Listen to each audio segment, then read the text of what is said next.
What is the number one manifesting secret nobody talks about? And why is it that you don't have to believe your affirmations? This is what I'm going to talk to you about today, and I've never heard anyone explain it this way. So this video will be really, really valuable for those struggling with mental diet or with affirmations. When you are in this position of thinking, I'm doing this, but what's the point? I don't believe my affirmations. I don't believe the thoughts I'm thinking. What's the point? Before I dive right into this, please subscribe, hit the bell icon, hit the like button, and leave a comment if you're feeling chatty today. Why do affirmations and mental diet not work for most people? Why does it not work? You have to really understand that you are the operant power. This is the first thing we need to get down. How do you understand this? By practicing. You will not gain this understanding from reading a Neville text or watching a YouTube video of some person that read a Neville text and is just parroting it back to you. You will never get it this way. You will need to practice the law. You will need to practice these concepts daily. You will need to observe yourself. You need to observe patterns in your thoughts and in the results you're getting in the 3D, okay? Once you have enough evidence to confirm that there's really no one else but you deciding how things are, you will without a doubt know, yeah, I'm the operant power. I decide things into being. And that is the second thing in this equation. Number one, you are the operant power. Number two, you are selecting them. You're selecting your reality. You're selecting things that you want to encounter. You cannot be wishy-washy in this. You have to have a determined, this is Neville, right? He talks about this as well. But he's very subtle. He doesn't mention this. It's not the big disclaimer. Guys, you have to have this laser sharp focus. You have to be determined. That's not really his vibe. He does mention those things, but they are more in the background. What he does mainly is explain the Bible, right? And he doesn't necessarily go into the practical mechanics of applying these concepts that he's talking about. So he does, but it's very advanced stuff that you don't really understand. Not really. You think you do, but you don't. I was the same. I thought, oh yeah, I got this figured out. This is very simple, cool. And then you start doing it and you're like, I don't understand what's happening. And you only understand this really deeply after practicing it for quite a while, okay? So, number one, you are the operant power. Number two, you have to have a determined focus. You cannot be wishy-washy. It is that decisive energy. You decide things, you declare them into existence. You are selecting that reality. You're selecting it, but you have to be firm. This is also what Neville talks about. This is a firm, be persistent and firm. Affirm, right? Do you see what I mean? In that word, affirm, it is already implied that you need to be decided. Affirm. You gotta be firm in your stance, firm in your position. You're not wavering from it. You're not being wishy, like, oh, maybe, da da da. No. You're firm in it, okay? So, number one, you're the operant power. Number two, you have to be firm in whatever you are selecting. I select this, period, that, okay? Now, most people already struggle at step one. They can understand the concept intellectually, as I said, but they don't have evidence. They're like, oh, I read Neville, I don't believe this. Show me some evidence, show me a success story. No, man, like, you gotta practice this, okay? If you really want to have the knowing, the proof that you're the operant power, go and practice this. You will know. Go and observe what you're getting in your life, observe what you're thinking, and you will know. It's as simple as that. Most people fail at step two, deciding things into existence. Now, if you don't get step one, if you don't believe that, if you don't have evidence that you're the operant power, if you don't have that understanding, you will struggle in step 2. You will. You will not have the confidence or the understanding to know what the purpose is of a mental diet. You can understand intellectually, yes, it's about shifting my focus. And I think some people can, you will get results doing it, but they will not be very consistent. As you know, they will not be very consistent if you lack these deep understandings, because with a deep understanding that you're the operant power, it's a whole different game.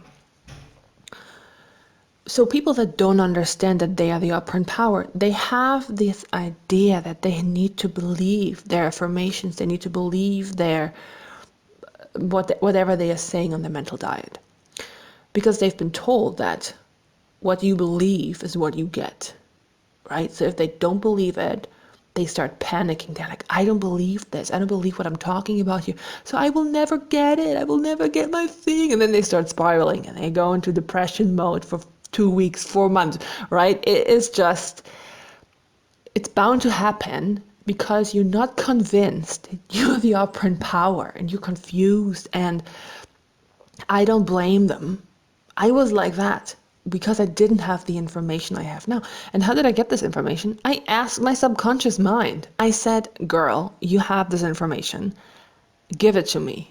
Okay, give me the missing puzzle piece. Thanks. And it showed up. So how is this? How did I was in the same boat. I was like, man, I don't understand why I need to do the mental diet. All I keep doing is affirm what I don't believe, right? All I keep affirming is the status quo. All I keep doing by doing this is digging myself a deeper hole. It's just solidifying my already existent state, which I don't want. And then people say, oh, no, no, no, just persist. Persist in what is the question? Persist in not believing not believing your affirmations? Because that is not good advice. That will definitely not help anyone. So what's the missing puzzle piece? What is it? It is component number 3 or step 3, which is belief is completely irrelevant. Belief is completely, and I really mean this, it's completely irrelevant. It has no place in manifesting. It doesn't. People always say this, oh, but you believe, you get what you believe, da da da da da. You know, you just repeat your affirmations until you believe them. No. No. You absolutely don't have, this is, yeah, you can do that for sure, but why? There's no point in that. It's completely irrelevant. It's completely irrelevant. Why is it completely irrelevant? Well, here's the answer. Because you don't get what you believe. You get what you instruct. You get what you command. You get what you decide into existence. And you don't need to decide things that you believe. Does it make sense? Let's assume that we are the director of a play. And now there's all of these actors who came in for the rehearsal. And now I'm telling Jimmy, okay, I know Jimmy is a guy. Jimmy is a man. He's an actor. Now I'm telling Jimmy, you're playing the role of a frog. Now, do I believe that Jimmy is a frog? No. Does Jimmy believe he's a frog? No. However, I know when I tell us, because I am the director, right? I'm the operant power. I am the one who orchestrates this play. Now, I know that when I tell Jimmy to act like a frog, that he will. All I need to believe is that when I command him to do this, when I instruct him, give him the instruction, give him the lines, he will play them. Because that's our pact, right? We have a pact. I'm the director and he is the actor. We have a contract. That's the same pact that exists between you and your subconscious mind. You have a pact. Whatever you instruct, it will deliver. Do you see what I mean? So the question of belief is completely irrelevant. It doesn't have a place. Why? You are the operant power. You're the director of the play. Everyone else will be like, hell yeah, give me my lines. Hello, I'm waiting. Okay, so you better give them their lines. And you can't be, and here's what happens when you're wishy-washy. Let's say I'm the director and I'm like, hey, Jimmy, can you please act like a frog? And Jimmy will be like, yeah, of course, I'll act like a frog. So he'll start doing the frog thing, hopping around, whatever a frog does. And then all of a sudden I'm like, no, actually, hang on a second. I take that back. Why don't you? No, actually, no, don't do that. Like, suddenly I don't think that you're able to play this role. Maybe you're not good at playing this role. And then he will start being less frog-like because I'm assuming that he can play this role. Do you see what I mean? Do you see?